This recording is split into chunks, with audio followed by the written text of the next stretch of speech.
Кремль узмацняе свою пазіцыю ў Беларусі. Новым амбасадарам России ў нашай краіне рыхтуюць Барыса Грызлова. Кандыдатуру старшыні найвышэйшага савету партыі «Единая Россия» ухваліў Думскі камітэт у справах СНД. Канчатковае рашэнне неўзабаве прыме Путін.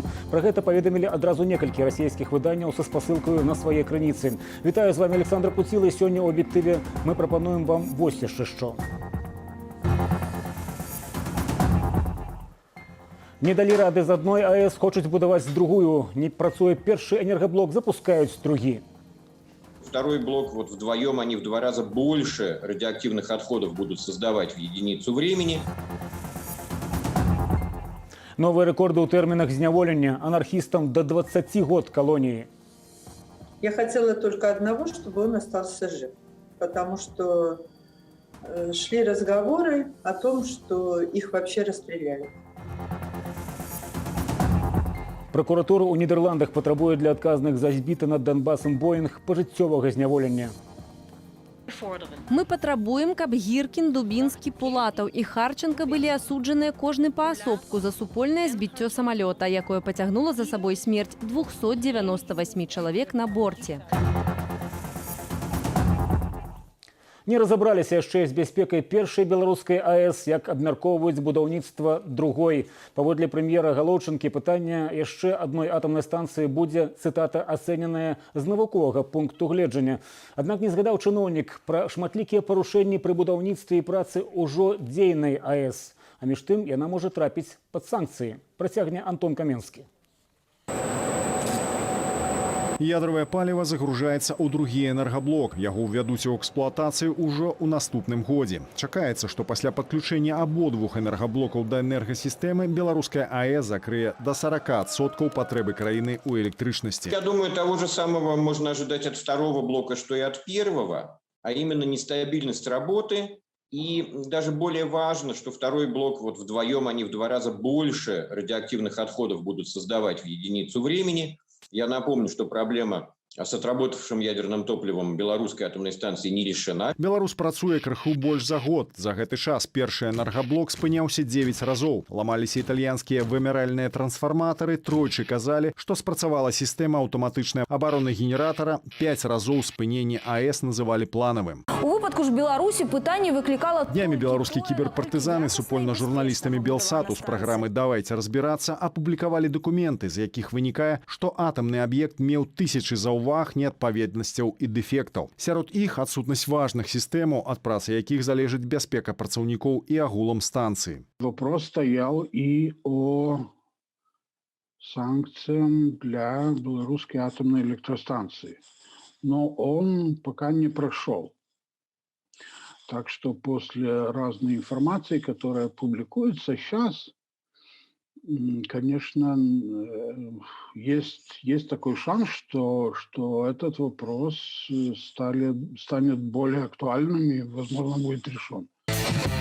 Белорусская АЭС за безопасность. Нягледзячы на праблемы з першай АЭС, прэм'ер Роман Галоўчынка сёння заявіў, што прапрацоўваецца пытанне будаўніцтва другой атомнай электрастанцыі ў іншым рэгіёне Беларусі. Построить вторую АЭС, это значит, первая АЭС будет закрывать половину необходимой электроэнергии для Беларуси, а вторая закроет вторую половину. Таких энергосистем не бывает, потому что нужно регулировать пиковые нагрузки, а атомные станции работают, как правило, в штатном режиме. На думку Ірыны Сухі, мэта будаўніцтва другой АЭС – атрыманне чарговага расійскага крэдыту. На АЭС у Астраўцы Беларусь узяла ў Расіі крэдыт 10 мільярдаў долараў. Выглядае, што пабудавалі з эканоміяй. Выніковы кошт станцыі можа скласці каля 6 мільярдаў. Меня, честно говоря, настораживает, когда при реализации такого важного объекта идет экономия 35% ресурсов. Это получается за счет чего такая экономия? Либо это небрежное составление бизнес-плана и расчетов, либо это просто какое-то сокращение издержек путем чего? Сокращение там, есть система безопасности, либо это меньше работы. Першапачатковую электроэнергію БелАЭС планавалі прадаваць у суседнія краіны, але праз непразрыстасць і масу парушэнняў пры будаўніцтве Літва і Польшча адмовіліся ад імпарту беларускай энергіі. Цяпер яе набывае Украіна, а Менск плануе нарошчванне энергаспажывання ўнутры краіны. Антон Каменскі, Белсат. Рэкордныя 18 гадоў калоніі, які вынес Сергею Ціхановскаму невядомы пакуль шырокай грамадскасці суддзя, схаваўшыся на тэрыторыі гомельскага СІЗА 14 снежня, здаваліся дахам крыважэрнасці ўладаў. Але ў перадсмяротнай агоніі рэжым не ведае межаў. Ад 18 і ўжо да 20 гадоў прысудзілі актывістам анархісцкага руху Ігору Аліневічу, Змітру Дубоўскаму, Змітру Разановічу і Сергею Раманаву. Іх прызналі вінаватымі паводле 3 артыкулаў крымінальнага кодексу. Гэты вырак вынес супрацоўнік Менскага абласнога суда Вячеслав Тулейка. Акт тэрарызму, незаконны абарот зброі ды яе перамяшчэнне праз мяжу. За гэта судзілі фігурантаў так званай справы анархістаў. Іх абвінавацілі ў падпале службовых аўтамабіляў, будынку ДАІ у Мазыры і Дзяржаўнага камітэту экспертызы ў Салігорску. Як вынік, 20 гадоў калоніі строгага рэжыму Сергею Раманаву, 20 гадоў калоніі узмоцненага рэжыму Ігору Аліневічу, 19 Змітру Разановічу, 18 Змітру Дубоўскаму. Они за решеткой, в наручниках, сидя в этой клетке, они сильнее нас, которые в относительной свободе. Я хотела только одного, чтобы он остался жив, потому что шли разговоры о том, что их вообще расстреляют. И я понимала, что в наше время, к сожалению, возможно и такое. З самага пачатку суд адбываўся ў закрытым рэжыме. Трое з абвінавачаных Сергей Раману, Ігор Аліневіч і Зміцер Разановіч не прысутнічалі на паседжаннях. Змітрый Дубоўскі на працягу ўсяго судовага працэсу дзяліўся сваімі ўражаннямі ў лістах, якія публікаваў тэлеграм-канал «Права на паўстанне». Таварышы, усе з нашай каманды ў добрым настроі. Вельмі хацелі выступіць з апошнім словам у прысутнасці вас, родных і блізкіх, таварышаў. Але, на жаль, судзілішча ёсць судзілішча. Сорамна ім выстаўляць усё гэта на паказ. Як адзначаў раней, там ёсць цікавыя моманты. І было б добра, калі б гэта бачылі і іншыя. Зрэшты, што тут ужо казаць? Маем тое, што маем. Следства ў справе анархістаў працягвалася больш за год. Увесь гэты час абвінавачаныя заставаліся ў СІЗА КДБ. У лістах адсуджаныя пісалі, што за гэты час яны зазналі катаванні ды ціск силовиков. В одном из первых писем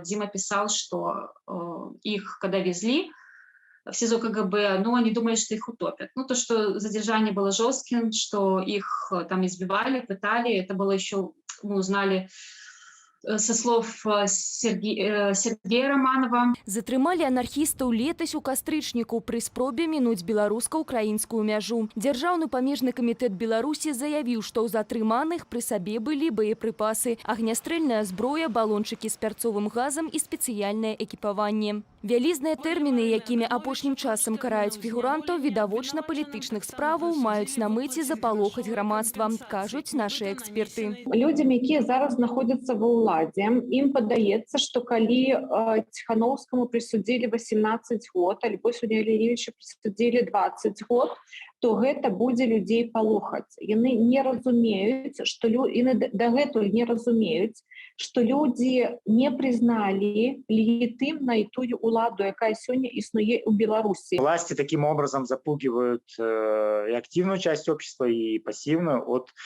предотвращая, как они думают, в будущем протесты, либо какие-то инциденты, выступления против них. Для властей, на мой взгляд, сейчас те же анархисты или блогеры гораздо опаснее убийц и насильников. То есть это покушение на власть, и власти таким образом показывают, что никому эту власть не отдадут. Праваабаронцы прызналі пакараных анархістаў палітвязнямі. Наста Печенькова, Белсад. А Паўла Вінаградова, блогера і аўтара праграмы «Гэта ж Вінаград» зноўку затрымалі. Пра гэта паведаміла ягоная жонка Святлана. Паводле яе, падчас набегу сілавікі выбілі замок у брамцы, а Паўла выводзілі з рукамі за спінаю. Як падае Святлана Вінаградова, ейнага мужа Паўла затрымалі ў якасці падазраванага паводле 2 крымінальных артыкулаў – распалівання варожасці і абраза прэзідэнта. Сёлета сілавікі ўжо затрымлівалі Паўла. За допіс у Фейсбуку яго прытрымалі за кратамі 48 сотняў, але пасля адпусцілі. Тым часам следчы камітэт скончыў расследаванне справы супраць Александра Івуліна. Спартовага журналіста абвінавачваюць у арганізацыі паслявыбарчых пратэстаў. Паводле СК, ролікі на YouTube-канале Івуліна, сярод іншага, накіраваныя на стварэнне негатыўнай ацэнкі ўладаў і дыскрэдытацыю Беларусі на міжнароднай арэне. Таксама закончылася расследаванне ў дачыненні мастака Алеся Пушкіна. Следчы камітэт абвінавачвае яго ў рэабілітацыі нацызму і ўздзеку з дзяржаўных сімвалаў. Калі Літва перакрые транзіт прадукцыі Беларусь-Калію праз сваю тэрыторыю, Беларусь прыме меры ў адказ. Свае пагрозы ў бок Літвы агучылі адразу Лукашенка і ягоны прэм'ер Галоўчынка. Паводле Лукашэнкі, у выпадку забароны паставак праз порт Клайпеды Беларусь перакрые транзіт паміж Украінаю і Літвой. Я не понимаю, чем литовцы думают, напирая на нас. Но мы закроем этот транзит. Пускай ездят там через Германию или попробуют через Польшу. 3 раза дороже будет. Мне кажется, здесь также имеется весьма солидный потенциал для ответа на всю эту літоўскую чахарду. 8 снежня набылі моц амерыканскія санкцыі супраць Беларусь-Калію. Літва транзіту беларускіх калійных угнаенняў праз сваю тэрыторыю не спыніла. Гэта выклікала скандал у краіне. У выніку міністр транспарту Літвы Марус Скодзіс скіраваў ва ўрад праект забароны на транзіт з Беларусі. А што пра гэта думаюць жыхары Вільні? Санкции должны иметь конкретную цель. Очень ясно. Если этой цели им можно достигнуть, вводим санкции. Если нет, не вводим. Если мы европейская страна, то мы должны эти санкции соблюдать. Напярэдадні ўрадавая камісія Літвы назвала дамову з Беларусь-Каліем пагрозаю для бяспекі краіны. Хранічныя ці недалечаныя хваробы – выбар таннейшага замест найлепшага лячэння. Гэта пабочныя эфекты дзейнай сістэмы аховы здароўя Беларусі, якую не будуць рэфармаваць і ў 2022 годзе. Паводле плану на медыцыну выдаткуюць суму роўную 4,5% валавога ўнутранага прадукту, менш, чым сёлета. Ці ёсць механізмы, якія б зрабілі медычнае абслугоўванне больш даступным і якасным? Пра гэта разважае Юлія Цельпук. У наступным годзе абяцаюць сродкі і на вакцынацыю, і ковідныя надбаўкі. Але для якасных пераменаў у медыцыне патрэбныя іншыя грошы. На ахову здароўя дзяржава выдаткоўвае сродкі з агульнага падатковага котла. Может выделить на здравоохранение энное количество миллионов, и на Министерство внутренних дел энное умножить на 400 количество денег. Ну, приблизительно так сейчас распределяется. И дальше уже эти деньги распределяются по клиникам, исходя из принципа: здесь у меня сидит лучший знакомый, здесь хуже знакомый, это для нас более имиджевая клиника, это менее имиджевая клиника. Такія правілы гульні не на карысць медработнікам і насельніцтву сышліся ў меркаванні адмыслоўцы з Беларускага фонду медычнай салідарнасці, платформы Е-здароўе, белыя халаты і даследнікі інстытуту БІС. Падчас стрым-канферэнцыі калегі параўналі слабейшую айчынную медыцыну з мацнейшым аўстрыйскім узорам. Грамадзяне там плоцяць абавязковыя страхавыя ўзносы. Клінікі паказваюць сваю нагрузку і самыя выстаўляюць рахунак страхавым кампаніям. Абапіраючыся на статыстыку, фармуюць спісы лекаў і абсталяванне, якое ім мусяць набыць. Рецепт такой. Первое – сделать самоуправление на местах. Чем больше, тем лучше. Второе – создать петлю обратной связи. Когда мы понимаем, что клиника потратила столько денег, значит, столько ей надо и вернуть. Для краінаў з неразвітым самакіраваннем і меншым доходам грамадзянаў гэта варыянт на будучыню, да якога трэба імкнуцца, заўважила урач-эндоскопист Лидия Тарасенко. Если мы говорим про ту систему, когда услуги страховой на себя берет государство, то тут, возможно, это наш вариант. З рэмаркаю, што падатак павінен аплочвацца з тых жа 36%, якія плоцім у фонд сацыяльнай абароны насельніцтва. Стаўленне да страхавання і рэфармавання медыцыны выказалі і нашыя гледачы. Агульны кацёл ніколі не быў выгадны большасці карыстальнікаў. Плацяць усе, а карыстаюцца тыя, хто бліжэй да карыта. Рэформа патрэбная абавязкова пасля змены ўлады. Страхавая медыцына мае быць, але людзі пенсійнага ўзросту і тыя, у каго нізкія даходы, маюць абслугоўвацца бясплатна. Але тады спіс платных паслуг павінен быць мінімальны. Пры цяперашняй уладзе павінна застацца так, як яны панарабілі. Яшчэ невядома, як яны скарыстаюцца, калі цяпер увесці страхавую медыцыну.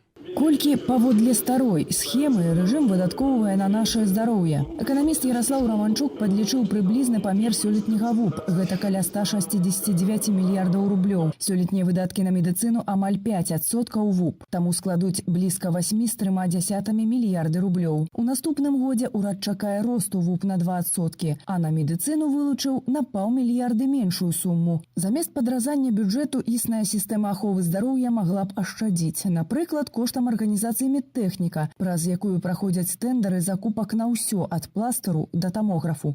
Процедура очень громоздкая, занимает годы, прежде чем ты получишь то, что ты заказывал. Ну и она совершенно бессмысленная и беспощадная. Вот эту организацию можно ликвидировать без каких-либо негативных последствий и высвободить деньги в бюджет.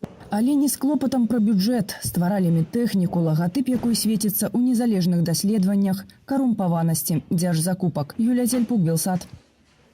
За смерць амаль 300 асобаў у небе над Донбасам. Вінаватыя маюць сядзець за кратамі ўсё жыццё. Пракуратура Нідерландаў запатрабавала пажыццёвыя менавіта тэрміны для 3 грамадзянаў Расіі ды 1 грамадзяніна Украіны. Усіх іх абвінавачваюць у датычнасці да авіякатастрофы Боінгу рэйсу MH17 у 2014 годзе над Донбасам. Падрабязней Михаил Пранович. Пракуратура Нідерландаў запатрабавала пажыццёвы тэрмін зняволення для 4 фігурантаў справы аб катастрофе самалёта малазійскіх авіяліній, збітага ў небе над Донбасам у 2014 годзе. Абвінавачыўчы акт пракурорка зачытвала 3 дні. Мы патрабуем, каб Гіркін, Дубінскі, Пулатаў і Харченка былі асуджаныя кожны паасобку за супольнае збіццё самалёта, якое пацягнула за сабой смерць 298 чалавек на борце. Тэрмін зняволення мусіць быць пажыццёвым. Абвінавачаны ў справе былы афіцэр ФСБ Ігор Гіркін, які на той час займаў пасаду міністра абароны самаабвешчанай ДНР, а таксама 3 яго падначаленых Сергей Дубінскі, Олег Пулатаў і Леонид Харченко. Але фізічна на лаве падсудных нікога з іх няма. Усіх судзяць завочна. Сваякоў ахвяраў авіякатастрофы рэпрэзентуюць 9 адвакатаў. Пракуратура прапанавала прызначыць кампенсацыі сем'ям загінулых ад 30 до 40 тысяч еўраў. Следства ў справе MH17 не знайшло ніякіх слядоў іншай зброі, якой мог быць збіты самалёт, акрамя зенітна-ракетнага комплексу «Бук». Словы прокурора пацвярджае экспертыза. У заключэнні абвінавачання таксама паведамляецца, што самалёт збілі з зенітна-ракетнага комплекса «Бук», які быў у падпарадкаванні менавіта 53-й брыгады супрацьпаветранай абароны расійскіх узброеных сілаў у Курску, і які даставілі на тэрыторыю непрызнанай Донецкай Народнай Рэспублікі ў ноч на 17 ліпеня 2014 года. Абвінавачанне прывяло паказанні сведкаў, адзін з якіх бачыў пуск ракеты, 12 сведкаў бачылі дымны след, 11 чулі выбух. Многие казали, что бачили «Бук» у ваколицах меркаванага места пуску. Самолет обслуживал диспетчер международного аэропорта Украины, который утверждает, что сбил его Киев. У супрацьвагу версии прокуратуры Нидерландов российские медиа не раз заявляли, что самолет малазийских авиалиний могли сбить украинские войсковые самолеты, а таксама, что сапраўдную мэтою нібыта был борт номер 1, на якім Путин вяртаўся з латиноамериканскага турне. Усе гэтыя версии абвергли падчас следства. Россия свое дачыненне да авиакатастрофы адмаўляе. Мы бачым, вядома, спробы стварыць уражаннем, быццам гэта не крымінальная справа, а дзяржаўная праблема, паколькі нібыта Россия кіравала гэтымі людзьмі. Гэта абсалютна непрымальна. Самолет Boeing 777 малазійскіх авіяліняў быў збіты 17 ліпеня 2014 года. Ён выконваў рэйс з Амстэрдаму ў Куала-Лумпур. Усе 298 чалавек, якія былі на борце, загінулі. 2/3 пасажыраў былі падданымі Нідерландаў. У вёсцы Грабава Донецкай вобласці, недалёка ад якой і упаў самолет, ахвярам авиакатастрофы усталявалі мемарыял. Нам с друзьями было по 15, по 16 лет. Как бы малые еще сами дети. Ну, тут насмотрелись это. Ну, это все из-за войны. Вот если бы не война, это что началась у нас здесь, то бы не было бы ни жертв, ни таких, ни... Ну, было б все по-другому. Асобаў, якія аддавалі загад і непасрэдна збілі Боінг, следства яшчэ высвятляе, а прысуд Гіркіну і 3 ягоным падначаленым маюць абвесіць у наступным годзе. Михаил Пранович, Белсат.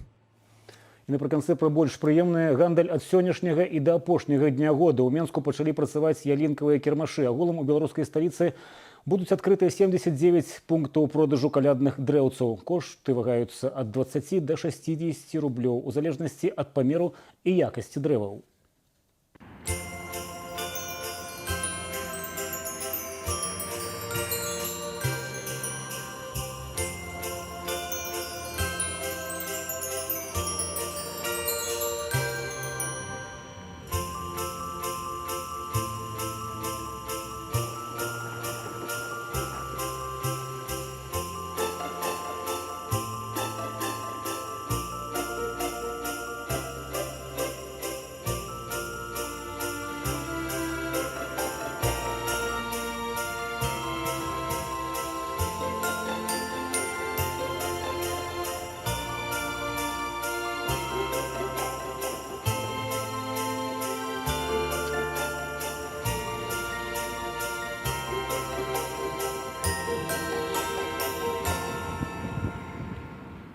Ці стаўся польскі жаўнер, які збег у Беларусь рэальным падарункам для беларускай дзяржаўнай прапаганды, альбо нешта пайшло не так? Што хоча даказаць беларуская нелегітымная ўлада, адчыняючы краму адзення з выказваннямі Лукашэнкі? Гэта і да іншай тэмы Віталь Цыганкоў абмяркуе неўзабаве у размове з медыа-аналітыкам Паўлюком Быкоўскім. Глядзіце адразу пасля аб'ектыву, а я развітваюся. Всего вам добрага.